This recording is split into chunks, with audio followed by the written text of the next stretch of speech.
I really need is one shot. Now they tryna get their hands in the pot. Damn, what you got? Grams. Where you at? Land. Cooking with the pan. Let's talk about Impact Wrestling from March the 16th, 2021. So, they start the show with FinJuice versus Triple XL, a non-title match. FinJuice wins, obviously, because that would be stupid to beat your new tag team champions and not even Impact. That's stupid. So, after the match, the Good Brothers came out, and the Good Brothers complained and had a bunch of excuses why they lost the match on, what was that, Sacrifice? They said, well, the match shouldn't count because they've been busy ripping and running, doing Dynamite and hanging out with Kenny Omega. And Carl Anderson claims that he's been Zoom teaching his kids. And Luke Gallows complained that he was hungover and said that they weren't prepared. They weren't really prepared. So if FinJuice wanted to be real champions, they would defend the titles right now. So Juice Robinson says, okay, we'll give you guys a rematch. But we got to go to Japan because we're New Japan Pro Wrestling guys. We got to go to Japan for a month. We'll give you guys a match in April. So then Luke Gallows and Carl Anderson beat him up. Well, they tried to beat him up. Later on in the show, the Good Brothers went to Scott D'Amore to complain about FinJuice skipping off to Japan. Scott D'Amore says, look, you guys lost. It's your own fault. So you're going to get your tag team title match at Rebellion, which is the same night Kenny Omega will be wrestling, what's his face? Rich Swann. And so that was that. The Good Brothers were kind of just screwed. They have to wait a whole month to get a title shot. And then Tommy Dreamer came in, and Tommy Dreamer says, okay, look, Scott D'Amore, look what you've done. You made a huge mistake. Now we have a company with no tag team champions. You know, this is a mess. What have you done? So Scott D'Amore cops an attitude and says, well, since you know everything about running a business and running a wrestling company, since you and your buddy Paul E. ran a wrestling company into the ground, why don't you book the show? Why don't we got a Impact Plus event April the 10th? Why don't you book the show? And Tommy Dreamer whipped out a piece of paper, which he already had matches prepared for it. April the 10th, well, that's WrestleMania. Ballsy move, Impact. That's a ballsy move. We're going to run a show the same day as WrestleMania. That's a ballsy move. Man, it's been a long, long time since Impact has ever done something so dumb. But, there are still people who will probably say, you know what? I don't like WWE. I'll watch Impact.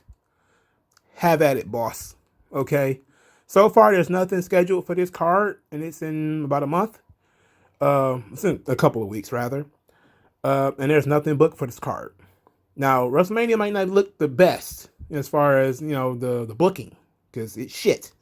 And I will openly say that. I will say that very loudly. But you're talking about Hardcore Justice, which is another ECW-themed event that they've started doing in Impact. When did they start doing these damn Hardcore Justice pay-per-views? But they used to do, they used to be ECW-themed. And I'm guessing they still are, because now they got Tommy Dreamer booking it. So this is silly. All this is silly. The idea of your tag team champions been gone for a month, silly. What about your tag team division? I mean, it's 4 weeks. It means you got 4 weeks of TV with no tag team champions. I don't know about that one, dog. Guess they don't care about tag team wrestlers as much as I thought they did. And then it also doesn't make any sense if you're going to have a team beat your tag team champions and walk around with the belts. Well, I would think, you know, from Impact's point of view, and I think I said this in probably one of my AEW videos, or maybe even my Sacrifice review video, it would have made sense for them to do the Young Bucks versus the Good Brothers at Rebellion to you know, combine their tag team championships and their world title in the same night. It would have made a lot more sense. And then that way the Good Brothers and the Young Bucks could also have finished their feud. But apparently they're not feuding because they're friends. Are they friends? They're kind of not friends, whatever. Anyway, all of this is dumb. Running a show on WrestleMania is absolutely butt fucking stupid. And having your tag team champions skip off to Japan for a month to defend the titles in New Japan. New Japan always gets so lucky. They always got these second and third rate titles running around. There's always Rev Pro championships and all these other bullshit titles that just, it's like boxing in New Japan sometimes. You just turn it on, it's just some weirdo with a belt. You're like, what is this belt? It's just some J-Bron walking around with a belt. Like, what the fuck does this thing even mean? Not even the company's belt. It's just a belt. It's ridiculous. Now they got more belts in Japan. Jesus H. Christ. The second match was Rhino versus Jake something. Rhino defeated him. I don't know why. Like I said, Rhino got big show heat with me. He really does. Rhino has got big show heat with me. I do not like Rhino. Anyway, Joe Doring and James Storm got into a fight outside the ring, which of course distracted Jake something, which is why he lost. Then Rhino, being the weapon of mass destruction that he is, or that we're being led to believe that he is, and not just another big show, Gore, Sabin, and James Storm too. Then Violent by Design beat down Jake something, James Storm, and Chris Sabin. I don't know if Jake is a big dude. There is something to him. He's got a little something. I don't like this. I don't like the name, but he's a big dude, and they should be doing more with him. I know you have to kind of establish that Rhino is a heel, but you could have did that by having him beat up Chris Sabin or something. Jake is the guy, with the look and the size and the presence that you kind of want to push forward. He's your young guy that you want to protect. At least I would think so. If you were a competent booker and you're just looking at somebody via size and ability, you would go with Jake as one of your top guys. But this is Impact. This ain't NXT or anything like that. So Caleb with a K wants to name this. It's a 6-on-6 match that's supposed to be taking place. It was a big scrum, big whole bowl of nothing. But he wanted to name the team Tenille and her followers, which of course led to the obligatory argument among all the heels of who's the leader. Of course, thankfully Deonna Purrazzo decided not to participate in this loser shit and said, "Hey, well, how would we just beat everybody up?" Of course, then they lost the match too. By the way, let's talk about that while we're here. It was Tenille Dashwood, Deonna Purrazzo, Kiera Hogan, Tasha Steelz, Susan, and Kimberly versus Jordan Grace, Jazz, ODB, Havoc. I was about to call her Jessica Havoc, even though I don't know that's her name, but Nevaeh and Alicia Edwards. It was a 6-on-6 tag match. It was just a big old match. Just one big match. Of course, they did all the giant spots of everybody jumping on everybody and all that type of stuff. The finish came with Jazz tapping out Kimberly. So now Jazz will fight Deonna Purrazzo, I think, next week. I don't think it's a title match, though. But it was nothing. It was nothing. It was the fourth match on the card. Anyway, Rohit Raju defeated Mahabali Shera. Shera is not good. I know I said before that Shera should probably be a top guy and probably should be the world champion in Impact Wrestling.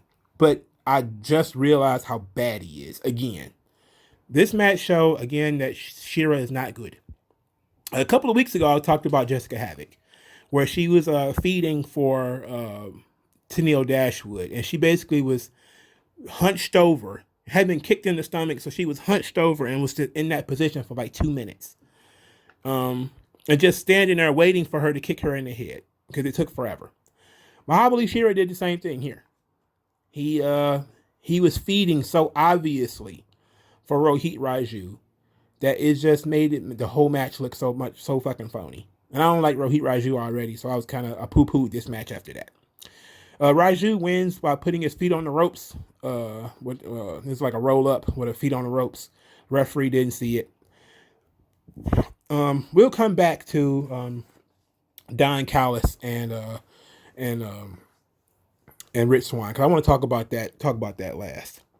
So then we get Tony Khan's paid ad, which was bullshit. He just sucks at talking. Tony Khan is not good. And I'm glad that everybody is starting to notice that he's obviously on drugs. He's on something. I just saw somebody recently say that the Jaguars, despite the fact that he's spending all this money, is one of the worst teams in the league. In the NFL, I should say. And I wanted to, something. If it was WWE, somebody would have added Tony Khan, like, bro, this what you doing? This how you running this team? But I decided not to do that because it's childish and stupid. So I decided not to do that. But it says a lot that he's kind of he's kind of on the fence at everything. He's like, he's jack of all trades, master of none. Anyway, he just hyped up the Dynamite show that, you know, people are going to watch or not watch. It doesn't matter. So then we get Eddie Edwards and Matt Cardona. Eddie Edwards and Matt Cardona were talking. Eddie Edwards was thanking him for watching his back. Then Brian Myers shows up. I don't understand why they always hanging out in this hallway. Right near the door Brian Myers comes in. It's like been like 5 weeks in a row. They just been hanging out in this goddamn hallway. And then as soon as Brian Myers walks in, Matt Cardona is standing right there. So then, you know, Myers is prepared to fight Eddie Edwards. Eddie Edwards like, look, man, we had our match. You know, it's over. It's good. I won. So I'm going to be a gracious winner and not going to continue picking on you. And, you know, Matt was like, look, let me talk to him. I'll talk to him. So Matt sort of let Eddie Edwards go on about his business. So then Brian Myers and Matt Cardona had a little bit of heart-to-heart. It was probably about 2 minutes. And Brian Myers said, look, why are you in Impact? What are you doing here? I was with you for 18 years. We're the World Tag Team Champions, all that type of stuff. I finally wanted to do something for myself. I came here to do something for myself. And then here you are, crowding up my space. Impact is my space. You need to leave. And then Matt just kind of stood there and looked dumb. Didn't have a good answer for why he's there. And I didn't agree with Brian Myers, but I understood him. I understood, like, yeah, he went to Impact. Matt Cardona did tease that of going to AEW. You know, he's buddies with Cody. I'm assuming Brian Myers is also buddies with Cody. And shortly after their release, that's where Matt Cardona went. Brian Myers went straight to Impact. Matt Cardona went to AEW first. And then he worked 2 matches there and then left. They probably just didn't want him. They just wanted the pop of bringing him in. In any event, I kind of understood. And Impact is meta enough to have this kind of conversation because they have a relationship with Impact. They also don't mind talking about and referencing Impact, AEW. So like Brian Myers can mention like, hey, when I got released, I came straight to Impact because I wanted to have a fresh start. I wanted to have something to do. You went to AEW. You know, we could have still been friends operating in 2 different places. That would have been great. But now you're encroaching on my thing. You know, and it's something to be said about that. Like, you know, sometimes friends are encroaching and they don't think about it. You know, it's kind of hard to explain. And sometimes, you know, you go through that. And that's kind of like a real life thing. You know, like I remember like sometimes like you have like a girlfriend or a best friend or something and you're not used to hanging out. I'll give you a good anecdote. My homeboy, right? Like he had friends with being friends with some guys. I wasn't really friends with him, but that's my homeboy. I known him since we were in 4th grade. He was about 10 years old. So about this time, he was about 22, 23. He had taken the time to make some new friends. And when I started hanging around them, it was obvious that I was encroaching on his thing. His separate thing from, you know, it didn't have any effect on my friendship with him. But we had a friendship where we grew up doing certain things together. But this relationship was different. You know, he was friends with these guys and they did different things that I wasn't necessarily into. And it became and something that's very serious where you have to sit back and be like, okay, that's not for me. Right? And you have to step out and be like, all right, that's not for me. He's got his own life. He's got his own friends. He's got his, you know, his own thing. That makes sense to me. And that's kind of how I made sense of this storyline. Like, this is very real. Now, they've already bullshitted this storyline, though, because they've already had, like, Hernandez get paid to beat up Matt Cardona. Like, we should have started with this, right? Like, this is a good storyline. Like, the moment Matt showed up, Brian should have been like, dude, you know, we should have had this conversation. Like, bro, you know, it's nice that you're hearing everything, but kind of don't want you here. Like, kind of like, you know, like this kind of my thing, you know, like you want to do the AEW thing. I don't understand why you hanging around, you know, and, you know, sometimes like I get that Brian Myers was trying to tell him without telling him, because that's kind of how I had to learn. I had to learn, when I didn't click with the friends that he had already made somewhere else, when we wasn't getting into a fight and arguing or anything, but it's obvious that we weren't going to get along the way that he gets along with them or that he gets along with me. It was going to be awkward. So I backed out of it. I'm looking for reasons to not do things anyway. This situation could have been the same thing where Brian Myers is kind of, ducking tag team matches where the two of them was going to be together. He may be faking injuries and stuff like that, trying to not, be a tag team partner to this guy. Don't want to be in his shadow. I really can relate to that story. It just sucks that the way that they put it together was real goddamn dumb. And they already had a hitman try to destroy this guy. Like, why do they keep having civil conversations after Brian Myers then paid a giant Mexican to kill you? What's the civil conversation about now? This is nonsense. Anyway, it was okay. That part was all right. At least it made sense. I already talked about the six person thing. Okay, so Ace Austin was celebrating winning the X Division title. And then we got the obligatory everybody wants a title match. So then here comes Chris Bay, who beat Ace Austin last week. And then here comes Josh Alexander, who beat Chris Bay. And here comes TJP, who's the former champion. And everybody's bickering about who wants a title match first. And then we find out through TJP that Scott D'Amore has already signed the rematch for TJP versus Ace Austin. Okay, cool. Whatever. The main event of the show was Trey Miguel versus Sami Callihan, and this was the match I paid more attention to. Earlier in the night, Sami Callihan had cut a promo on Trey Miguel. And this is what I thought this was very good. I really, really hate to give the Warthog any credit, but the Warthog deserves credit on this one. He says that, Trey Miguel doesn't have any passion, and that Trey Miguel mistakes anger for passion, and that just because you get angry and you huff and you puff, that's not passion. And he says Trey lacks passion. He doesn't even know what passion is.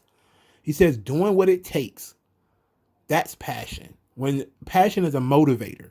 He starts talking about Sam Beal. He says Sam Beal wanted to be on TV so bad. He wanted the opportunity to be a star so badly. He betrayed Trey Miguel. That's passion. When you're willing to do whatever it takes to win, that's passion. And I said, okay, I love that. I like that. That's good shit. It's not just him stealing from Triple H now. Like, this is really good. And for those of you who don't know, I figured out a couple of weeks ago. This is why, when Triple H was asked why Trey Miguel didn't come in with the other two members of the Rascals, Triple H basically just says, like, hey, you have to be all in. You can't half-ass it. And Trey Miguel had, like, all these excuses like, oh, well, my nephew is, a young guy. He's sick. And I got this blah, blah, blah going on. And probably all legitimate reasons for him not to go, other than he could just say, I didn't want to go. But that's what this storyline is based on. The storyline is based off Triple H saying that, you can't half-ass it. If you come to NXT or you come to WWE, you have to be all in. And basically, Sami Callihan is saying you quit, you ran away from Impact, but you couldn't cut it anywhere else, so now you came back. So this match was actually pretty good. And it actually showed, not that they showed Trey Miguel's passion, but they showed very, very much sort of Sami Callihan's. Because Sami Callihan, being a heel, he is willing to do whatever it takes. So you see him doing a lot of dastardly shit. Like, he's cheating a lot. He's trying to powerbomb him on the ramp. He put him in a Boston Crab outside the ring. He's, crushing his ankle up against the ring post. He's working the ankle. He's even biting him. Like, he's really showing that he's willing to do whatever it takes to beat Trey Miguel. And then he ultimately did beat him. He beat him with the package power driver. So this match told a decent to good story, and I enjoyed it. I thoroughly enjoyed it. This is probably the first main event from Impact I've enjoyed, including pay-per-views, in a long time. Because I really didn't enjoy Moose and Rich Swann. I'm sorry. So this was really good. All right, so let's talk about Rich Swann and Don Callis.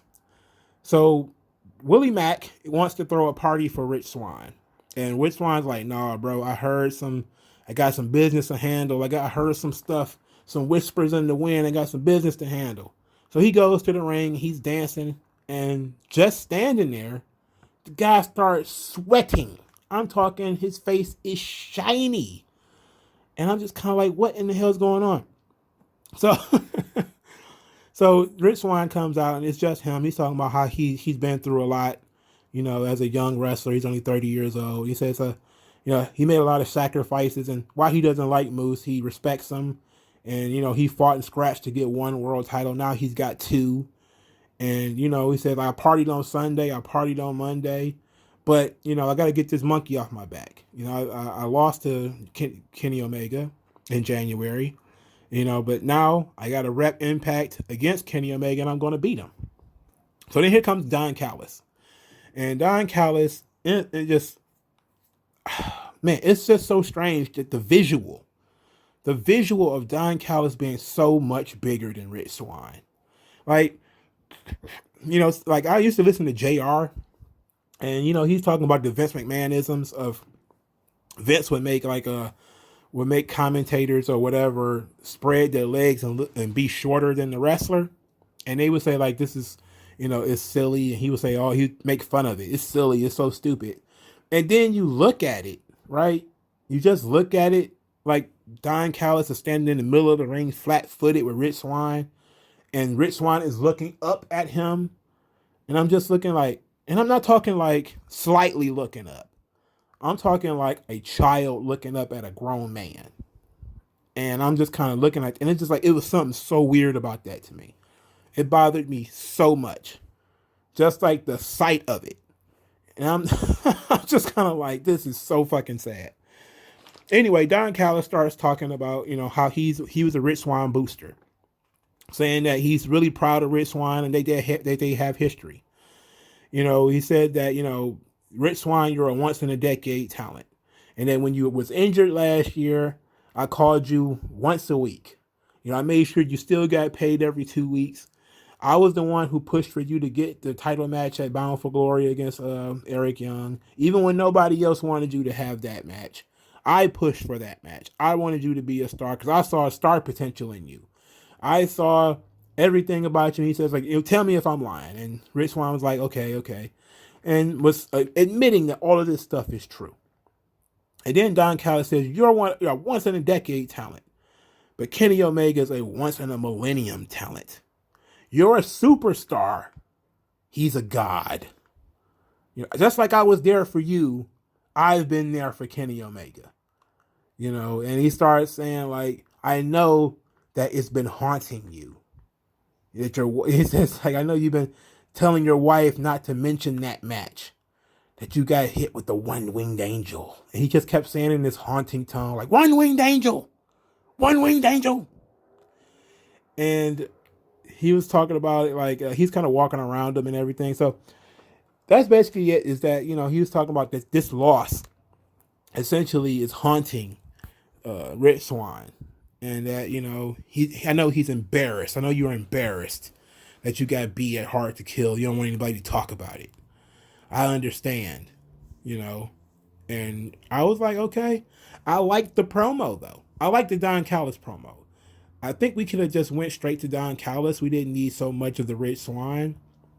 And Rich Swann didn't really didn't have much to say to Don Callis either.